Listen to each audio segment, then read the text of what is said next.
24 hours news હવે જોઈએ અગત્યના સમાચાર। પીપલ્સ યુથ ક્લબ દ્વારા વોલીબોલ ટુર્નામેન્ટના 2025નો આજે ડભોઈના ધારાસભ્ય શૈલેષભાઈ મહેતાના હસ્તે ટુર્નામેન્ટનો પ્રારંભ કરવામાં આવ્યો। વડોદરા શહેર વાઘોડિયા રોડ ખાતે આવેલ સુવર્ણલક્ષ્મી એપાર્ટમેન્ટ પાસે આવેલા મેદાનમાં પીપલ્સ યુથ ક્લબ દ્વારા વોલીબોલ ટુર્નામેન્ટ મેચ 2025નું આયોજન કરવામાં આવ્યું। આ ટુર્નામેન્ટમાં 24થી વધુ વડોદરા જિલ્લા અને શહેરની ટીમોએ ભાગ લીધો, જેમાં આજરોજ ડભોઈના ધારાસભ્ય શૈલેષભાઈ મહેતાના હસ્તે ટુર્નામેન્ટનો પ્રારંભ કરવામાં આવ્યો, જેમાં ડભોઈના ધારાસભ્યએ જણાવ્યું કે આજકાલના યુવાનો મોબાઈલમાં વ્યસ્ત હોય એના કરતાં આવી મેદાનની રમતોમાં જોડાય। સ્વામી વિવેકાનંદજીએ કહ્યું કે ગીતાના 2 અધ્યાય ઓછા વાંચશો તો ચાલશે, પણ શરીરને સક્ષમ બનાવીએ જેથી આવી મેદાની રમતોમાં યુવાનો રમી શકે। સાથે પીપલ્સ યુથ ક્લબ દ્વારા છેલ્લા 3 વર્ષથી આયોજન કરવામાં આવતું હોય છે, ત્યારે આજે આ ટુર્નામેન્ટમાં 24થી વધુ ટીમોએ ભાગ લીધો હતો અને આ ટુર્નામેન્ટ નાઇટ સુધી રમાશે, જેમાં વિજેતા તેમને ટ્રોફી અને મોમેન્ટો આપી સન્માનિત કરવામાં આવશે। વડોદરા શહેરના પૂર્વ વિસ્તાર વાઘોડિયા રોડ પર વૃંદાવન ખાતે વોલીબોલ ટુર્નામેન્ટનું આયોજન કરવામાં આવ્યું છે।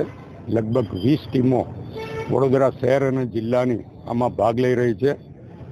આજના આખી રાત આ ટુર્નામેન્ટ ચાલશે અને વહેલી સવારે એનું વિતરણ પણ થશે।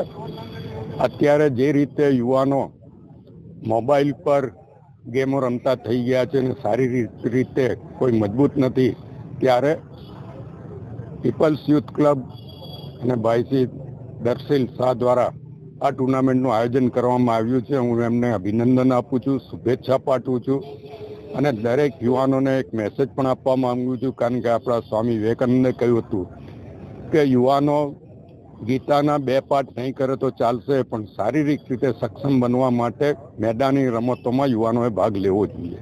ત્યારે અત્યારનો એવો સમય છે જેમાં શારીરિક રીતે સક્ષમ બનવા માટે યુવાનો મેદાની રમતો અને દેશી રમતોમાં ભાગ લે અને પોતાનું સ્વાસ્થ્ય પણ જાળવે, શારીરિક રીતે પણ મજબૂત રહે અને યુવાનો સશક્ત હશે તો દેશ સશક્ત બનવાનો છે। ત્યારે આવી જે જૂની રમતો છે એમાં પણ ભાગ લેવો જોઈએ અને વોલીબોલ તે સારી રીતે યુવાનોને સક્ષમ બનાવે છે। ત્યારે વોલીબોલ ટુર્નામેન્ટ અહીંયા આયોજન કરીને એક સુંદર સતુત્ય પગલું પીપલ્સ યુથ ક્લબે લીધું છે।